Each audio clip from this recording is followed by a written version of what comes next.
Olá, amigos de todo o Brasil, um abraço para você.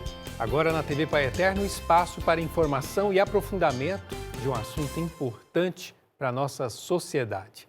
E para essa edição, o nosso tema é o futuro do planeta.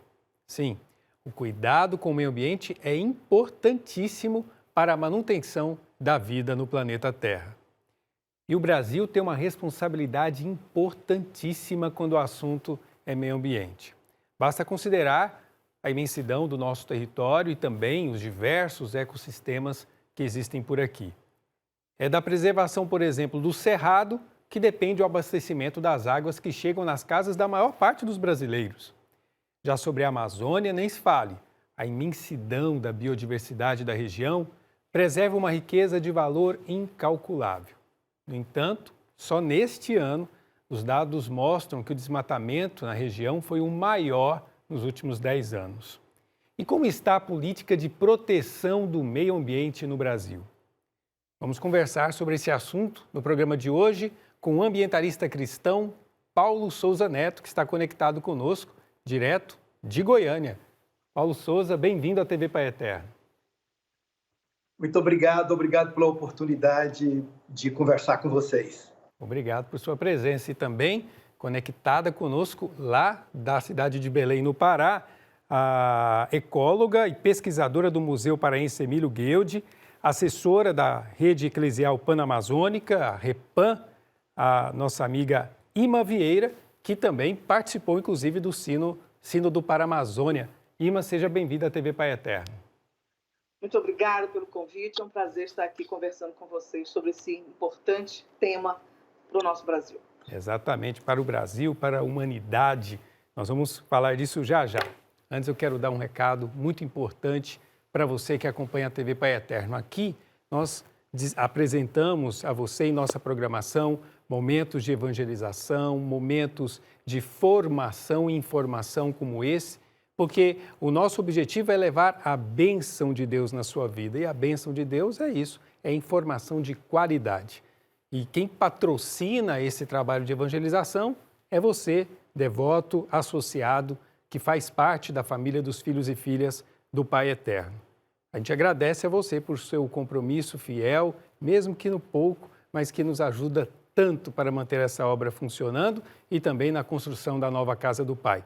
E se você ainda não faz parte dessa família de amor, família que reza, família que evangeliza, você pode fazer isso agora, ligando para a gente no 62-3506-9800 ou, se preferir, acessando o nosso portal paieterno.com ou o QR Code que vai aparecer agora na sua tela. Por esse QR Code você vai direto para a página, fazer o seu cadastro ou a sua doação espontânea para a nossa obra de evangelização. Juntos, evangelizamos como família dos filhos e filhas do Divino Pai Eterno.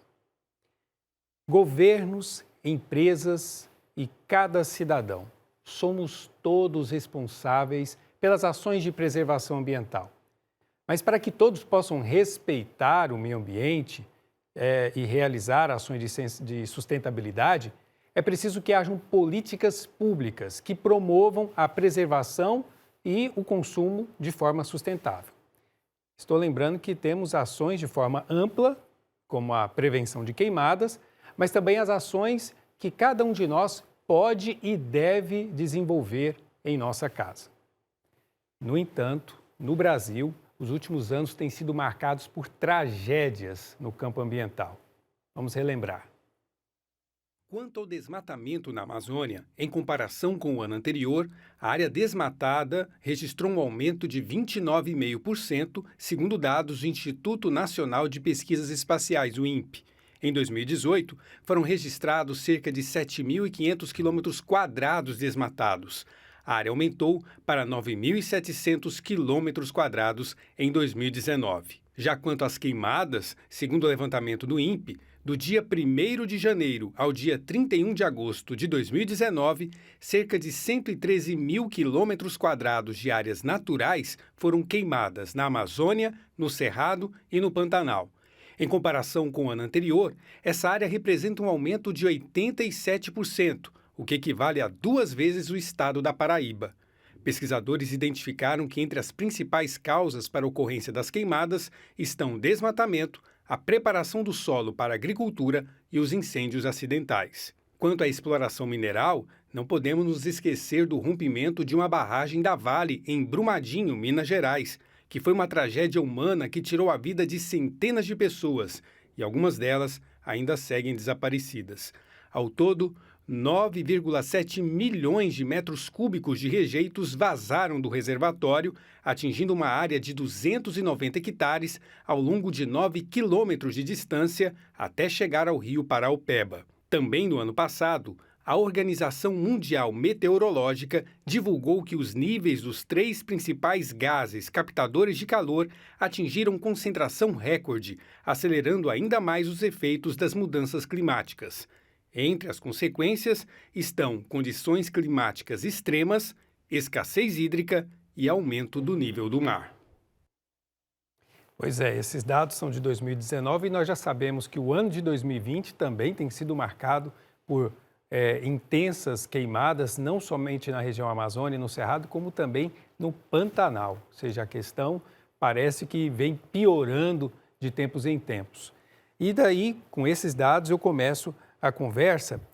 Quero começar ouvindo aqui o Paulo Souza Neto, filósofo e ambientalista. Paulo Souza, por que o Brasil, que já chegou em algum momento a ser até referência, né? Chegou nesse momento, em pleno século XXI, parece que entregando suas reservas naturais, deixando que a exploração, enfim, a destruição tome conta em todos os ecossistemas? Olha, nós temos uma história da política ambiental brasileira que remonta ao Brasil colônia, porque, como dizia José Vieira Couto, em 1799, de um lado o tição, de outro o machado. Nós ainda continuamos com o tição, e no lugar do machado nós temos a motosserra, o trator, ou seja, nós temos uma história de política ambiental, uma história de vilipendiamento dos recursos naturais, seja na cidade, seja no campo. Porque o que nós não entendemos é que é possível pensar uma harmonia entre desenvolvimento e recursos naturais. E nós temos um descompasso entre cultura e natureza, porque nós não nos sentimos ambiente. E daí nós temos uma raiz perversa de onde vem ocorrendo esse desmonte da política pública brasileira. Nós levamos muitos anos para construir uma política ambiental.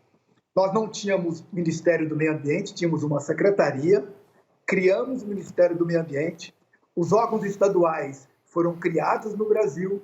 Hoje, a maioria dos municípios brasileiros temos secretarias municipais de meio ambiente, temos um Conselho Nacional de Meio Ambiente. Portanto, é a construção desse sistema que nós estamos assistindo um desmonte dessa política, que foi preciso ministros de meio ambiente de vários governos brasileiros se encontrarem para dizer, olha, menos, nós precisamos resgatar a história da política ambiental, que é uma história de preservação e uma história bonita. Então, é interessante que você lembra, há um momento de estruturação de um sistema de proteção, de preservação, e há um momento em que isso começa a ser desmontado. Aí eu quero ouvir a Ima Vieira, porque além de estar vivendo a realidade da Amazônia, ela vive em Belém, ela foi perita no Sínodo da Amazônia. Que você apresentasse para a gente, Ima, qual que é a sua percepção, não só de viver mais próxima da Amazônia, claro, mas também dessa visão internacional, o olhar das lideranças do exterior para essa realidade da política ambiental do Brasil. Bom, a Amazônia, ela constitui-se uma das mais importantes fronteiras do capital natural, né? Então, aqui na região estão atuando diferentes projetos geopolíticos, e isso tem de interesse internacional, né? De interesse global. Então, nós temos aqui experimentado, historicamente, desde a colonização europeia, modelos de desenvolvimento muito predatórios, né? e que estão espoliando os recursos naturais. Então, hoje, para você ter uma ideia, a nossa pauta de exportação, em vez de ser a canela, o cravo, era o pau-cravo, a baunilha e tudo mais, naquela época das drogas do sertão, hoje nós temos as commodities contemporâneas, né? Que são o minério, a soja, a carne, né? A madeira, né? A castanha do Brasil também, agora se transformando uma importante cultura que tem um componente internacional, como o açaí também, né? Muito grande, mas mantendo a pobreza aqui na Amazônia. Então, há uma percepção, tanto dos brasileiros quanto da comunidade internacional, principalmente dos empresários, de que aqui é um grande almoxarifado. E que, então, toda a política ambiental que já foi promovida, como explicou o professor, não tem sido suficiente para que a gente possa estar conservando e preservando a nossa biodiversidade e melhorando a qualidade de vida da população. Então, é aqui que nós temos os piores indicadores socioambientais do Brasil, né? Então, é muito preocupante e há uma comunidade também, tanto brasileira quanto do exterior, preocupada com essa situação. Inclusive empresários, né? Empresários sérios que estão preocupados, estão num movimento aí contra o desmatamento da Amazônia.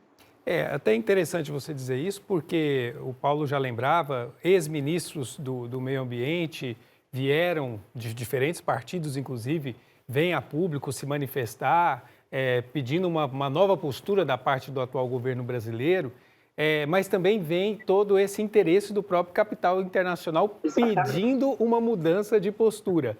Mas esses não são também os mesmos responsáveis por esses grandes projetos que hoje atuam, por exemplo, aí na Amazônia? Pois eu não vi exatamente quais são os grupos, mas aqui mesmo nós temos uma Associação Brasileira do Agronegócio, aqui no Brasil, que é contra a grilagem de terras, contra o desmatamento, tem pregado o desmatamento zero na Amazônia, entendeu? Então, é um grupo de empresários, como eu estou falando. Tem empresários sérios e tem um grupo de empresariado que expolia e degrada o meio ambiente aqui na Amazônia, tem grilagem de terra, trabalho escravo. Então, nós temos, na verdade, grupos diferentes de empresários e de políticos, e assim como da sociedade civil, voltados para uma parte desse grupo social está interessado realmente na preservação e no desmatamento zero da Amazônia. Então, nós temos, é meio esquizofrênico até, né? Isso daí, mas na verdade nós temos esses grupos que são bem diferentes, né? O Paulo já falava aqui a respeito da mentalidade colonial de exploração ambiental, né? Você só retira o recurso e não liga com o descampado que está ficando ali. E a Ima também falava da própria situação das pessoas da região que não recebem muitas vezes benefício algum, só ficam inclusive com os prejuízos desses grandes projetos que acontecem, por exemplo, na Amazônia, mas sempre é bom lembrar que isso também acontece no Cerrado, no Pantanal, enfim. Estou fazendo essa contextualização porque eu quero que o Paulo explique para a gente o seguinte: como realizar desenvolvimento de forma sustentável, que leve ao desenvolvimento econômico e social das pessoas que vivem nessa região, ao mesmo tempo preservando o meio ambiente? Olha, irmão Diego e querida, que alegria participar desse debate com você, e o Instituto de vocês fazem um belo trabalho pelo Brasil. Parabéns, Belém, parabéns pelo trabalho que vocês realizam. Olha, irmão Diego, nós precisamos repensar o modelo econômico da sociedade. É preciso de uma nova economia do conhecimento. Nós estamos ainda numa fase do extrativismo, querendo retirar madeira, minérios. O mundo caminha em outra direção. Nós precisamos repensar o nosso modelo com base em outros valores. Em valores que, de um lado, preservam a vida, preservam os povos tribais, comunidades ribeirinhas, uma população que há 500 anos mora naquela região, e, de outro lado, o conhecimento.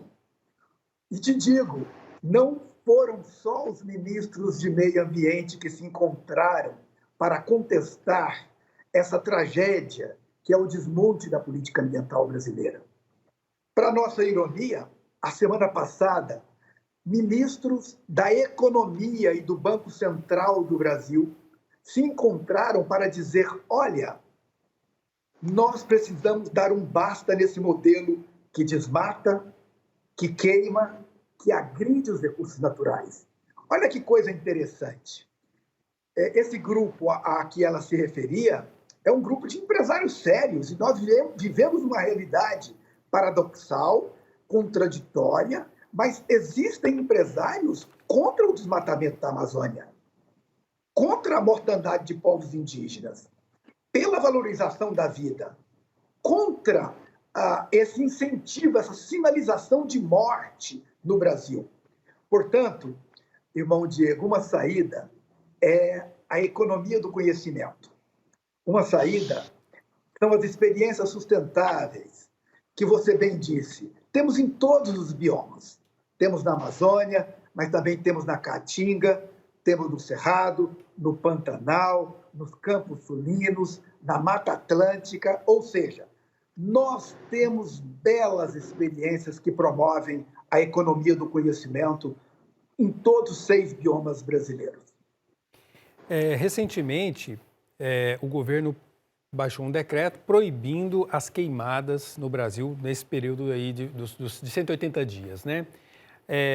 Mas a estrutura para fiscalizar o decreto, porque não basta só botar no papel, ela já vem, digamos, definhando há muito tempo, né? Como, então, cumprir esse decreto? Esse é um ponto. Um segundo ponto é uma cultura mesmo de exploração natural e mesmo de cultura de alguns povos indígenas, por exemplo, que tem as queimadas como parte do seu trato com a terra. Como lidar com isso?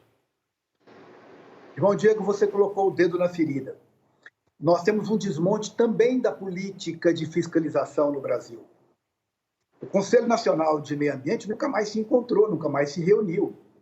Nós temos uma desestruturação do ICMBio, do IBAMA, agora, recentemente, do INPE, ou seja, quando a gente retira lá da ponta a fiscalização, é claro que o agressor, o poluidor, que já se sentia à vontade antes, continua a degradar os recursos naturais. Portanto, a primeira medida é reestruturar a política ambiental.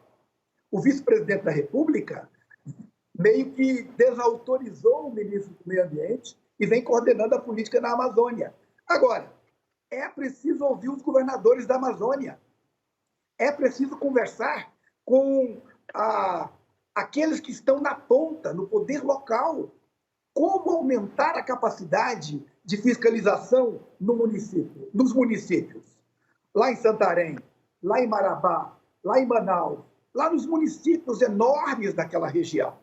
Portanto, Paraupebas está com um grande desmatamento naquela região. Nós precisamos valorizar a fiscalização a nível local. O Exército Brasileiro tem que ter a humildade de reconhecer que tinha um trabalho que vinha sendo feito com o Ministério Público Federal, com as seções regionais dos IBAMAs estaduais, e os governos querem participar. Portanto, sem participação, não encontraremos um caminho seguro de devolver a capacidade de fiscalização naquela região. Isso é fundamental. Aí agora eu quero ouvir a Ima, que está lá em Belém. Ima, como é que fica então esse diálogo com os povos da Amazônia na relação deles com o meio ambiente e nesse ponto de queimadas? Como eu disse, para alguns isso já faz parte da sua cultura, do seu modo de tratar a terra. Como, nesse momento, evitar as queimadas e dialogar com a cultura desses povos? Olha, realmente nós temos 2 tipos de fogo na Amazônia, né? Um fogo que é utilizado, né, para a produção de alimentos, que é para fazer roça, né? Então você precisa queimar uma vegetação, geralmente está se queimando na Amazônia, pelo menos os pequenos produtores, uma vegetação que a gente chama de secundária, não é mais a mata primária. né? Mas eles precisam usar fogo porque eles utilizam da vegetação como se fosse uma adubação natural, né? Aqueles nutrientes que tem na biomassa da floresta, quando queima, eles são disponibilizados no solo e aí eles plantam e eles conseguem colher mandioca e outros produtos, né? Tanto os indígenas como pequenos produtores. E temos um outro tipo de fogo, né? O que são os incêndios, né? Queimadas é uma coisa e incêndio é outra coisa. Então, os incêndios, quando você perde o controle do fogo, você tem esses grandes incêndios florestais, que é o que acontece com a Amazônia. Aqui na Amazônia está acontecendo todos os anos e se intensifica quando nós temos uma situação de seca muito prolongada. Então, para dialogar com essa população que precisa do fogo para produzir alimentos, é preciso termos instituições fortes, instituições no campo.